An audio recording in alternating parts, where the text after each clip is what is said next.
Most people rank public speaking ahead of death on the list of their greatest fears.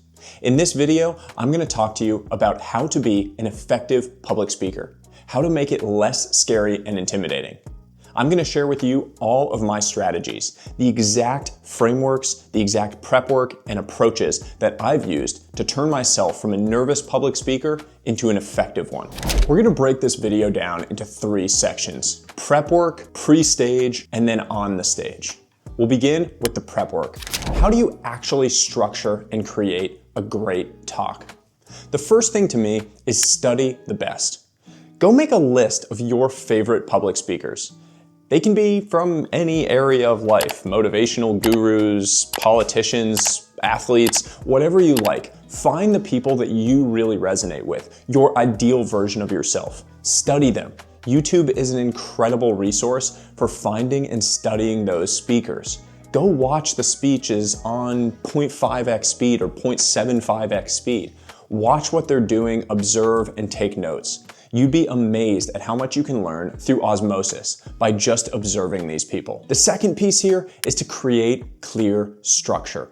When you're walking through a talk, you want to make sure you have a clear flow, a clear through line from beginning to end. Let's talk about exactly how I do that when I'm structuring a speech. So I'm just going to show you exactly what I do when I'm going to create a speech. This is from my most recent talk I gave, which is on the topic of high leverage decision making. Now, the first thing I do is I create a little outline. So you can see it here. I'll try to zoom in on it, but basically what I do is try to create the structure. Now, I'm not breaking down all of the details of all of the different slides here. This is just trying to create the simple through line that is going to run through this talk. It's trying to create what is the narrative flow that I want to be existing during this talk. Like, what are people going to be taking away? What's going to be the thing that people hold on to? Because at the end of the day, with a talk, people are looking for a structure that they can hold on to so that they feel like they know where it was, where it's going, and where you are presently. Creating this structure first is a great way to do that. From there, I go and flesh out all the details of what the actual presentation would look like. So you can see here what I'm doing is I took that outline and now I'm actually breaking it out into slides. So slide 1, slide 2, etc. all the way down, actually breaking out what is on each slide. So what this does for me is it takes the next step. I've now turned that structure that I laid out, the narrative through line, into something actionable, into an actual flow of the slides of the presentation. Now I can take that and turn it into a presentation draft, or I can give it to my team to turn it into a draft of the presentation. Now, while they are doing that, if it's my team doing it or me, what I'm gonna do is I'm gonna take that draft presentation and detail out what I'm actually gonna try to say on any given slide. Now this breaks out all of the detail of what I want to hit on each slide. I don't want to be reading off the slides, which is an important point. I want to be actually using them to amplify my message. I want to be able to build upon them. So you can see that I break out more detail on each slide, the topics, the points I'm planning to hit, the things I need to emphasize. I'm really sketching that out in a lot of detail here. The way I think about it is that different stories and different sections of the talk are like Lego blocks. You basically want to have a bunch of Lego blocks that you practice and create that allow you to then go put that together on stage. I actually try to avoid memorizing any of this. I want to own my Lego blocks. I want to be able to tell those stories in different ways, but I don't actually need to memorize them word for word. It's an important point.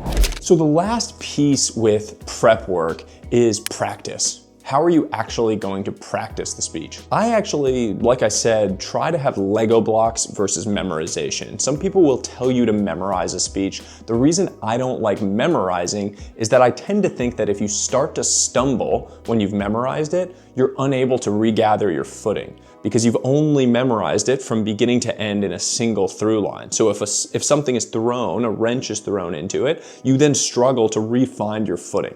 I've seen that happen in tons of wedding speeches and professional speeches before, and I like to avoid it. So with Lego blocks, what I do is I practice each section. I try to aim for maybe 10 reps of each section of a speech, but I never practice it all the way through.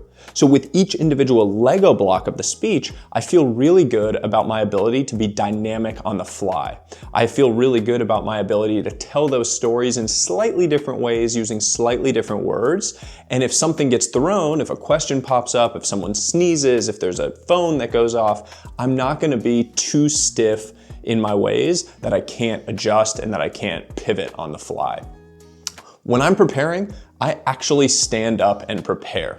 So I will stand in the other side of this room over here and actually walk around. Like if I'm gonna be on a stage, I wanna be able to feel how my gestures work. I wanna be able to feel the movement in my feet, use looking down and looking out and dramatic pauses. All of those things are important to prepare for. I don't wanna prepare sitting down, staring into a screen if I'm actually gonna be out on an enormous stage wanting to walk around and work the room.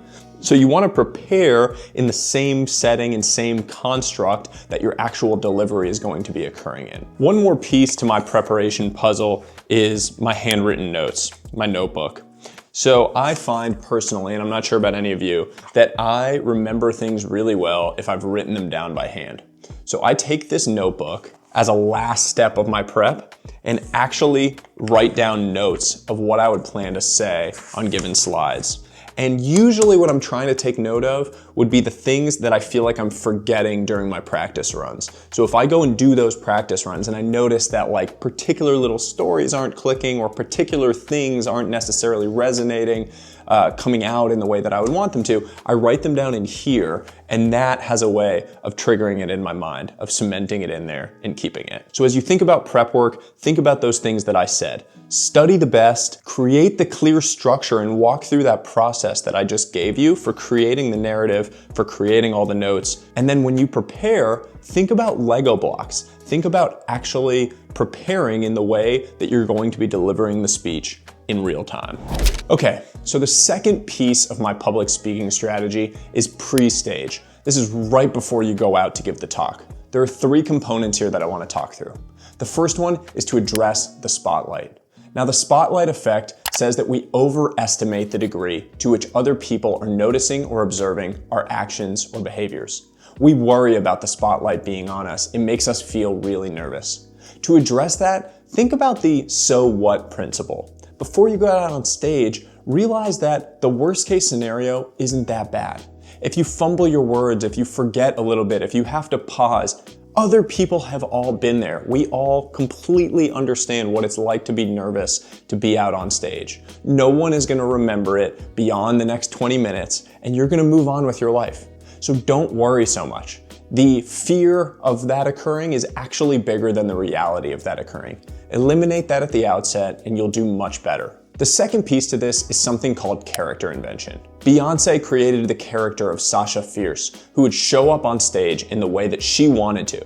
Kobe Bryant created the Black Mamba to be the ferocious competitor that he needed in those late game moments. You can create a character that shows up as the ideal version of yourself. Get into that character. That character for you on stage has to be confident, has to be sure of itself, sure of its prep. It has to be open up, big gestures, something that goes well beyond what your normal core competencies would be. That character is how you want to show up when you get out on stage. Trigger that character, turn it on before walking out there.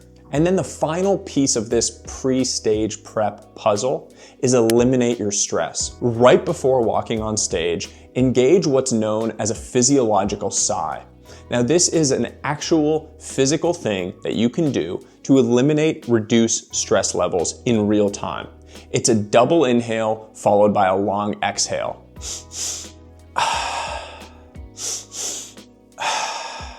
It's something our bodies naturally do when our stress builds, but you can do it in a stressful situation to forcibly reduce your stress levels right before you enter the stage. One final thing that I do is I still do the power poses that Amy Cuddy talked about in her famous TED Talk. Now, those have been questioned scientifically. People now don't believe that it actually works in a scientific construct, but I have personally found that it helps me, so I continue to do them. I try to get big behind the stage, get into the big victory pose, and it makes me feel great, it makes me feel confident right before I go out on stage. The last piece of the public speaking puzzle is on stage, when you're actually out there and the spotlight is on you. 3 tips that will help you be more effective in that arena. The first one, get the audience on your side right out of the gate. If you can tell a joke or you can do something that cuts the tension and gets them working with you rather than feeling like they're working against you. I once gave a public speech when I came out to the song Girl on Fire. Everyone was sort of laughing and a little bit nervous about why this grown man just came out to that song. And I remember telling them that it's my son, who was 12 months old at the time, it's his favorite song. And I thought it would be easier to get him to watch the replay if it opened with his favorite jam. Everyone started laughing, and immediately I felt the tension in the room reduce. It was a great way to simply get the audience on my side and to start it off on a good note.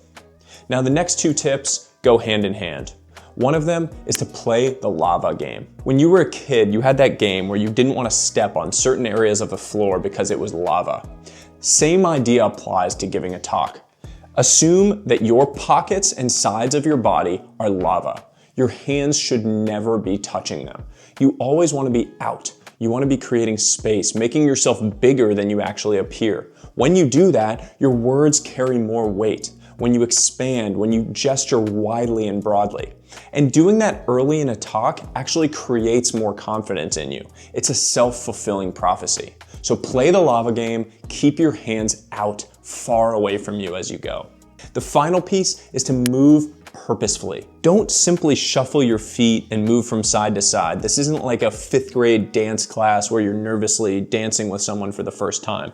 Move with purpose. Move with gravitas. Move in flow with your words. It should be an expansive movement across the stage, around. Pause on things. Stop. Create movement where you see fit. You really want to move with purpose. Again, that goes back to the first piece of advice. Study how the best in the world are moving when they're on stage. They're not moving aimlessly for no reason. They're creating movement that actually amplifies what they're saying in real time. If you do those 3 things on stage, cut the tension, keep your hands away from your body, and move purposefully, you'll exude confidence that will expand and amplify the message that you're delivering on that day. Public speaking is a meta skill that we all need to develop. It's one of the scariest things in the world for most people. As I said at the outset, some people actually place it ahead of death on a list of their greatest fears. But the reality is that it's a skill that can be built. I was a nervous public speaker for most of my life. I still get nervous before every single talk. But using the strategies I've talked about in this video, you can become a more effective public speaker, and you can make it a little bit less scary. Give these strategies a shot and let me know what you think. That's all for today. I hope you found this video useful, and I hope you'll share it with others. As always, until next time, stay curious.